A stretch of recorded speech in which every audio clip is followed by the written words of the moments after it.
It is the image that will haunt the White House for the rest of this administration.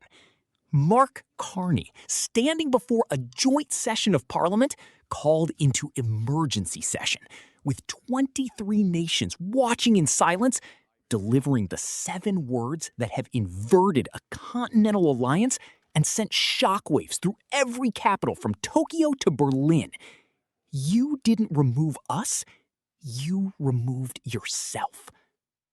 What began as a Tuesday afternoon executive order, 4 pages, blunt language, no consultation with Congress, no warning to industry, and no 60-day negotiation period required under the framework's own Article 22, has in just 3 weeks become the single most consequential economic wound in modern American history. Most Americans have no idea how deeply this framework was woven into their daily lives. This wasn't a simple trade deal. It was the operating system of the continental economy built over 31 years. It governed how energy flows across the longest undefended border in the world, how intelligence is shared between agencies that foiled more than 40 terrorist plots since 9/11, how critical minerals move from Canadian mines to American defense platforms. It worked so well that most Americans forgot it was even there.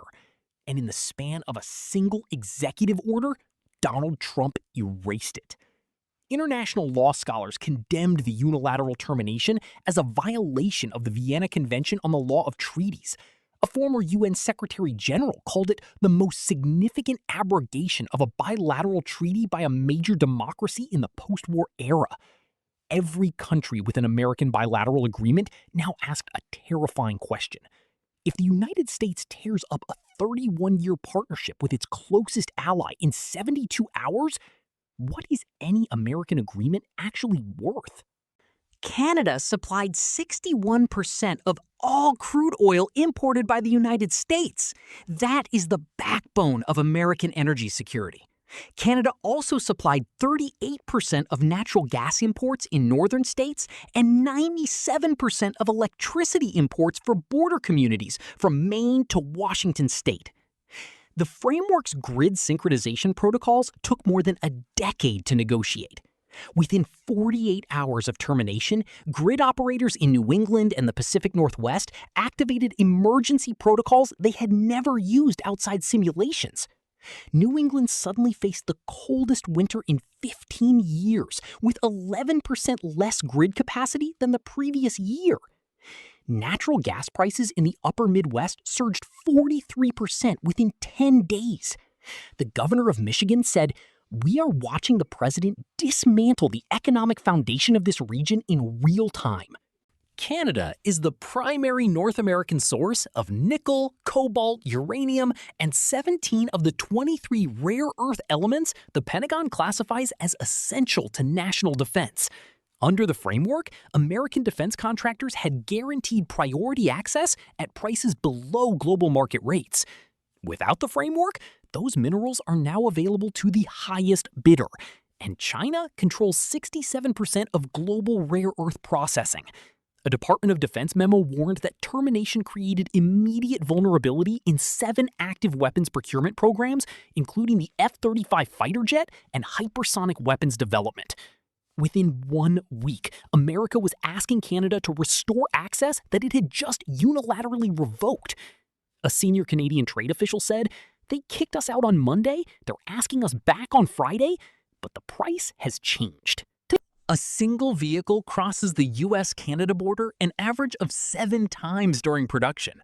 The framework's regulatory harmonization made these crossings seamless.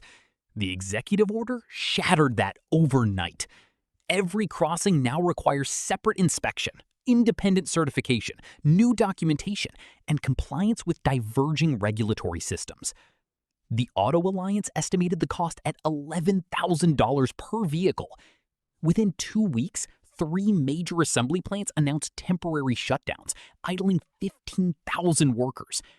General Motors estimated $12,000 per vehicle if the framework wasn't restored within 90 days. The United Auto Workers issued an extraordinary statement. Our members are being sent home because the president decided to blow up the system that kept their plants running. These aren't layoffs. These are casualties of a policy nobody asked for, nobody wanted, and nobody can survive. Inside the framework, Canada was constrained. Exclusivity provisions prevented Canada from signing preferential trade agreements with non-members. Energy integration committed Canadian supply at prices below global market rates. Donald Trump tore up the ceiling. Within 1 week, Canada signed provisional trade memoranda with the European Union, Japan, South Korea, India, and Australia. The EU agreement opened European markets to Canadian energy at prices 22% above what American buyers had been paying. Japan announced a $2.3 billion investment in Canadian rare earth processing. India signed a critical minerals partnership for Canadian lithium. The cage had kept the bird inside. Trump opened the cage, and the bird did not sit on the perch waiting to be invited back. Then Mark Carney responded, and something shifted. Not with calculation, something else. He stood before the chamber with diplomatic representatives from 23 nations. No notes, quiet voice, absolutely steady. 31 years ago, Canada entered into a framework with the United States based on a simple principle, that two nations could build something together that neither could build alone. For 31 years, that principle held. Canadian energy powered American homes. Canadian minerals built American weapons. You have expelled Canada from a framework that Canada helped build. He turned directly to the camera. You didn't remove us, you removed yourself. The chamber erupted. Within 6 minutes, the phrase was trending globally. Within 30 minutes, it was the lead story on every major news network in Europe and Asia. The Financial Times ran it as a banner headline. Japan's NHK interrupted regular programming to broadcast the full clip. Warren Buffett, who famously does not talk about politics, broke his silence in an interview viewed 50 million times. He called it the most dangerous delusion in business, believing you are the benefactor when you are in fact the beneficiary. Most mistakes are recoverable, he said. Bad strategy can be corrected, poor execution can be improved. But there is one mistake that is not recoverable: firing a partner who was doing more for you than you were doing for them.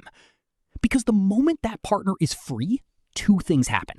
First, they discover what they're actually worth on the open market, and it is always more than what you were paying them. Second, you discover what they were actually providing, and it is always more than what you thought. People ask me whether Canada will come back to the table on America's terms. The question isn't whether Canada will come back. The question is whether Canada will want to. The old agreement was the most lopsided deal in modern economic history, lopsided in America's favor. Donald Trump didn't kick Canada out of the framework. He kicked America out of the best deal it ever had. Within 3 weeks, 14 governors signed a joint letter demanding emergency framework restoration. 37 senators co-sponsored an emergency resolution requiring congressional approval for any future unilateral termination. The Business Roundtable, National Association of Manufacturers, American Petroleum Institute, and U.S. Chamber of Commerce issued a joint statement, the first time all four had co-signed a document in over a decade, calling it catastrophic and immediately reversible. Public opinion moved with striking clarity. 64% of Americans, including 41% of Republicans, opposed the expulsion. 73% in border states opposed it. When asked who benefited, only 11% said the United States. Tonight, we are left with 3 questions that will define the remainder of this administration and the future of American foreign policy for a generation. First, can the United States replace 61% of its crude oil imports, 97% of its border electricity, and the critical minerals its military depends on? The honest answer from every energy and defense expert is no. Not in 5 years, not in 10.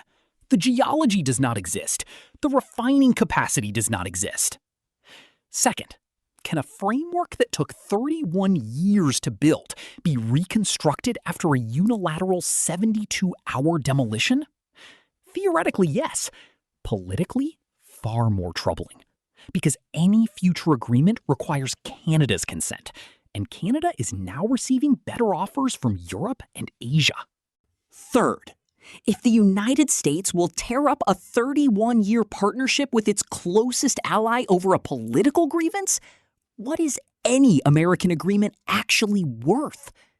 Every remaining ally, from Tokyo to Berlin, is asking this question in emergency cabinet meetings. Trump tried to punish Canada by kicking them out. Instead, he liberated Canada from the constraints that had kept them locked into American favorable terms for 3 decades. He tried to demonstrate that American power could dictate the terms of any relationship. Instead, he demonstrated that American prosperity depended on a partnership he had just destroyed. He tried to show the world what happens when a nation defies the United States. Instead, he showed the world what happens when the United States defies its own interests. And he gave Mark Carney the 7 words that will define this era. Words that every expelled partner in every future negotiation will remember. Words that every remaining ally heard as a warning to diversify. You didn't remove us, you removed yourself.